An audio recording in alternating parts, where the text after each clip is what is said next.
Hello दोस्तों, कैसे हैं आप सब लोग। उम्मीद करता हूं काफ़ी अच्छे होंगे।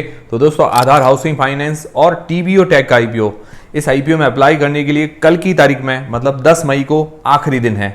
तो क्या इस आईपीओ में अप्लाई करना चाहिए, नहीं करना चाहिए, इस पर हमारा फाइनल डिसीजन क्या है वो हम जानेंगे इस वीडियो के अंदर। उसके अलावा दोस्तों, विराट कोहली की कंपनी मतलब विराट कोहली ने इसमें पैसे इन्वेस्ट कर रखे हैं, गो डिजिट इंश्योरेंस, उसकी डेट्स की अनाउंसमेंट हो गई है, उसके बारे में भी जानकारी लेंगे।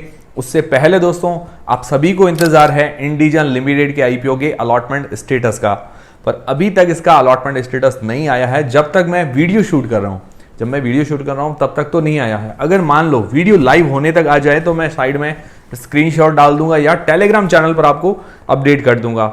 जनरली लिंकिंग टाइम पर लेट ही आता है, पर अब क्या है कि नया रूल जो आया है, मतलब अगले दिन अलॉटमेंट स्टेटस आ जाता है तो लेट नाइट तक हमें देखने को मिल जाता है, 9 बजे 10 बजे के आसपास। आपको अगर कोई पहले अपडेट मिल जाए, एसएमएस वगैरह आ जाए, क्रेडिट डेबिट के एसएमएस आ जाए, तो आप हमें इंस्टाग्राम पर मैसेज करके बता सकते हैं।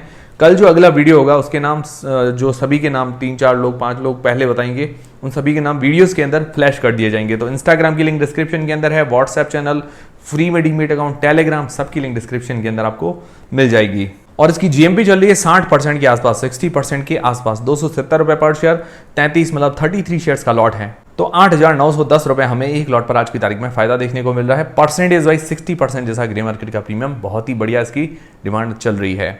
और जैसे ही अलॉटमेंट का अपडेट आता है तो मैं आपको जानकारी दे दूंगा। और फिर दोस्तों, एक नए जो अपकमिंग आईपीओ की अनाउंसमेंट हुई है, गो डिजिट इंश्योरेंस। तो ये विराट कोहली और अनुष्का शर्मा की कंपनी है, मतलब विराट कोहली और अनुष्का शर्मा ने इस कंपनी के अंदर पैसे इन्वेस्ट कर रखे हैं और वो एग्जिस्टिंग शेयर होल्डर है, वो सेल नहीं करेंगे अपना कोई भी हिस्सा, वो सेल नहीं करने वाले हैं, वो इस कंपनी के साथ बने रहेंगे। अब विराट कोहली अनुष्का शर्मा जुड़े हुए हैं, इसी कारण क्या है कि ये कंपनी भी ज़्यादा चर्चा के अंदर है। पिछले 1-2 सालों में काफ़ी ज़्यादा चर्चाओं के अंदर है कि भाई इस आईपीओ आएगा आएगा आएगा आएगा। अब जाके इसका आईपीओ हमें देखने को मिला है 2024 के अंदर, वो भी चुनाव वाले टाइम में।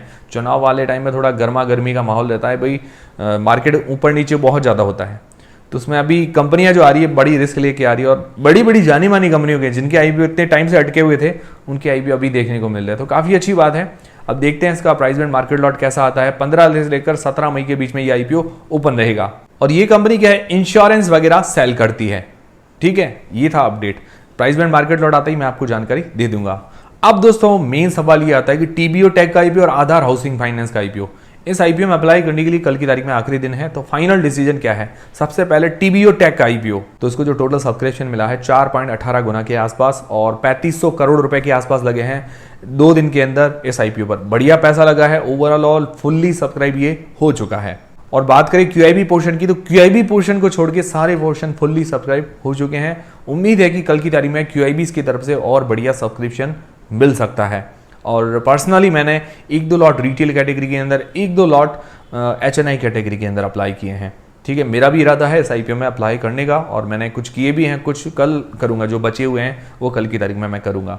ठीक है, और इसके अंदर जो अलॉटमेंट के चांसेस ज़्यादा बनेंगे वो एचएनआई मतलब एनआईआई कैटेगरी के अंदर। भाई रिटेल कैटेगरी तो है वो 10% का ही कोटा रखा गया है, और एचएनआई कैटेगरी 15% का होता है टोटल। बट क्या है कि जो स्मॉल एचएनआई है और वो बिग एचएनआई, वो थोड़ा अलग कर दिया गया। पर ओवरऑल चांसेस एनआईआई कैटेगरी में रिटेल से थोड़े से ज़्यादा हैं। अब रिटेल कैटेगरी भरेगी, ऑब्वियस सी बात है, सब्सक्रिप्शन तो मिलेगा ही, क्योंकि जीएमपी वगैरह अच्छी चल रही है। तो ये चीज़ आप ध्यान में रखिएगा। जिसको भाई जिसके पास पैसा अवेलेबल है वो एचएनआई कैटेगरी के अंदर अप्लाई कर सकता है। मैंने भी कुछ लॉट एचएनआई में किए, कुछ लॉट रिटेल के अंदर किए। ठीक है, अब जीएमपी इसकी 60% मतलब 60% के आसपास चल रही है। 540 रुपये पर शेयर, 16 शेयर्स का लॉट है, 8,640 रुपये जैसा हमें एक लॉट पर फायदा देखने को मिल रहा है। परसेंटेज वाइज करीब करीब 60%, मतलब एग्जैक्टली गए तो 58% के आसपास जीएमपी चल रही है। अब दोस्तों, इस पर हमारा फाइनल डिसीजन क्या है। तो सबसे पहले लिस्टिंग गेन्स के हिसाब से, तो उसके लिए जीएमपी देखिए, जीएमपी अंदाजा है पर जीएमपी अभी अच्छी चल रही है। फिर सब्सक्रिप्शन देखिए तो सब्सक्रिप्शन फुल्ली सब्सक्राइब ये हो चुका है। फिर एंकर लिस्ट देखिए तो एंकर लिस्ट बहुत ही बढ़िया आई है। और ज़्यादा सेफ्टी चाहिए तो कल की तारीख में क्यूआईबी का सब्सक्रिप्शन देख लीजिए, लगभग 1-1.5 बजे के आसपास। अगर और बढ़िया सब्सक्रिप्शन आता है तो क्या है कि थोड़ी सेफ्टी रहेगी। बाकी ओवरऑल अभी लिस्टिंग गेन्स के हिसाब से बढ़िया ये आईपीओ नजर आ रहा है। फिर दोस्तों बात करें लॉन्ग टर्म के हिसाब से, तो लॉन्ग टर्म के हिसाब से अगर टीबीओ टेक का सेक्टर देखिए तो यूनिक सेक्टर है। एजेंट्स वगैरह जो होते हैं उनके लिए बहुत ही यूजफुल मतलब ये सॉफ्टवेयर है। होटल्स है, B2B जिसको कह सकते हैं, होटल्स वाले जो बड़ी बड़ी होटल्स वाले हैं, बड़ी बड़ी फ्लाइट एयरलाइंस वाले हैं, वो इनके संपर्क में रहते हैं। भाई उनको भी क्लाइंट्स चाहिए होते हैं, तो वो भी इनके संपर्क में रहते हैं, वहाँ से इनका क्या कि रेवेन्यू जनरेट होता है, कमीशंस वगैरह आते हैं। तो बहुत ही बढ़िया चीज़ है और एक अपने आप में नया टाइप का प्लेटफॉर्म है, नया टाइप का बिजनेस है, ज़्यादा कंपटीशन नहीं है। इसके अंदर एक इसका कंपटीटर है RateGain ट्रैवल टेक्नोलॉजीज, ठीक है, उसने भी बढ़िया परफॉर्मेंस करके दिया है। उससे वैल्यूएशंस के मामले में भी सही सस्ती वैल्यूएशंस, उससे सस्ती है, ठीक है।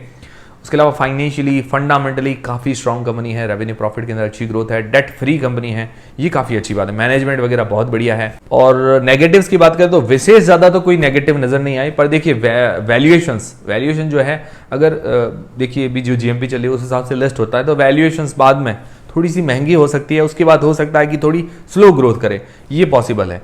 बाकी ओवरऑल ठीक है ये कंपनी, तो लॉन्ग टर्म लिस्टिंग गेन्स के लिए बढ़िया नजर आ रही है। पर्सनली मेरी तरफ से अप्लाई करने नहीं करने का डिसीजन नहीं है, जो भी आप डिसीजन बनाएं अपनी रिस्क और एनालिसिस लगा के बनाएं, और मैंने इस IPO में अप्लाई किया है। फिर दोस्तों आधार हाउसिंग फाइनेंस का IPO, इसको जो टोटल सब्सक्रिप्शन मिला है, मतलब 2 दिन के अंदर 1.56 गुना, करीब 3200 करोड़ रुपए लगे हैं इस IPO पर 2 दिन के अंदर। उम्मीद है कि कल की तारीख में और ज्यादा सब्सक्रिप्शन आ सकता है, और QIB portion, NII portion, retail portion, सारे पोर्शन फुल्ली सब्सक्राइब हो चुके हैं, ये बहुत ही अच्छी बात है। और कल की तारीख में QIB की तरफ से भी अच्छा सब्सक्रिप्शन आ सकता है। और दोस्तों ये जो IPO है, इसके अंदर रिटेल कैटेगरी के अंदर अलॉटमेंट के चांसेस ज्यादा, क्योंकि अभी तक रिटेल कैटेगरी ज्यादा सब्सक्राइब नहीं हुई और कल की तारीख में अभी इतनी ज्यादा सब्सक्राइब नहीं होगी, तो उम्मीद है कि अभी जो 3 IPOs है इसमें सबसे ज्यादा चांसेस बन सकते हैं आधार हाउसिंग फाइनेंस के IPO के अंदर। तो इसके अंदर अगर आपको अप्लाई करना है तो रिटेल कैटेगरी के अंदर मतलब चांस मारिए। और इसकी GMP अभी 17 से 18%, मतलब 20% से कम चल रही है, 55 से 60 रुपए पर शेयर, लगभग 2700-2800 रुपए पर लॉट पर फायदा देखने को मिल रहा है, मतलब इसकी GMP थोड़ी सी कम है, तो ध्यान रखिएगा। अब इस पर हमारा फाइनल डिसीजन क्या है, तो लिस्टिंग गेन्स के हिसाब से सबसे पहले GMP ठीक ठाक चल रही है, शुरुआत से ही 17-18%, 20% के आसपास चल रही है, मतलब ज्यादा दोनों जो IPOs हैं उनसे थोड़ी सी कम ही चल रही है, ठीक है। बाकी देखिए दूसरा पैरामीटर है सब्सक्रिप्शन, अच्छा मिल रहा है, और कल की तारीख में और ज्यादा आप सेफ्टी से देख लीजिएगा भाई QIB की तरफ से सब्सक्रिप्शन कैसा आता है। फिर एंकर लिस्ट अच्छी आई है, 8 आउट ऑफ 10 रेटिंग दे सकते हैं, बहुत ही बढ़िया एंकर लिस्ट है, तो उम्मीद है कि ठीक ठाक लिस्टिंग गेन्स तो मिलना चाहिए। बाकी देखिए दोस्तों अभी 20% से कम है, तो थोड़ा बहुत रिस्क तो रहता है, क्योंकि मार्केट भी अप्स एंड डाउन चल रहे हैं, चुनाव वाला माहौल है, तो बाकी ध्यान आपको खुद को रखना है, ठीक है। बाकी ओवरऑल ठीक डिमांड है, उम्मीद है कि नुकसान तो नहीं होना चाहिए। फिर लॉन्ग टर्म के हिसाब से तो सेक्टर अच्छा डिमांडिंग सेक्टर है, फाइनेंशियली मतलब ये फाइनेंस सेक्टर काफ़ी अच्छा सेक्टर, पर इसके अंदर कंपटीशन भी उतना ही है, ये नेगेटिव बात भी है। पर उसके अलावा देखिए कंपनी जो अपने सेक्टर पीयर कंपटीटर्स हैं, जो भी प्राइवेट सेक्टर की कंपनीज है, उनसे वैल्यूएशंस वाइज बहुत सस्ती वैल्यूएशंस पर है, और उनसे रेवेन्यू के मामले में बड़ी कंपनी है, लीडिंग कंपनी, ये अच्छी बात है। बाकी फाइनेंशियली फंडामेंटली काफ़ी स्ट्रांग है, वैल्यूएशंस भी ठीक है। ओवरऑल लॉन्ग टर्म में भी ज्यादा दिक्कत वाली बात नजर नहीं आ रही, अच्छी कंपनी ये नजर आ रही है। ओवरऑल तीनों अभी कंपनीज देखिए तो अच्छी नजर आ रही है, बैलेंस्ड कंपनियां नजर आ रही है, सबसे बढ़िया इंडिजन है, ठीक है। और बात करें SME IPOs के अंदर, तो मैंने विंसॉल इंजीनियर्स है उसमें 1 लॉट अप्लाई किया है, ठीक है। SME कैटेगरीज के अंदर मुझे 2 करने थे, पर किसी कारणवश मैं कर नहीं पाया। और एक अपकमिंग IPO इंडियन एमल्सिफायर, ये भी ओपन होने वाला है, इसकी डिमांड अच्छी चल रही है। बाकी अभी SME IPOs की डिमांड थोड़ी कम है, ठीक है। और मेरी तरफ से किसी भी IPO या SME IPO में अप्लाई करने का कोई भी डिसीजन नहीं है। जो भी आप डिसीजन बनाएं अपनी रिस्क और अपना एनालिसिस लगा के बनाएं, और SME IPOs रिस्की होते हैं तो ध्यान रखिएगा आप, ठीक है। तो ये थे सारे आज के अपडेट्स। उम्मीद करता हूँ हमारा वीडियो, हमारी जानकारी आपको काफ़ी पसंद आई होगी और हेल्पफुल रही होगी। हेल्पफुल रही है तो वीडियो को एक लाइक जरूर करें, चैनल को सब्सक्राइब कर लें। मिलते हैं दोस्तों अगले वीडियो के अंदर। टेलीग्राम, इंस्टाग्राम और फ्री मेडिमेट अकाउंट सबकी लिंक डिस्क्रिप्शन के अंदर है।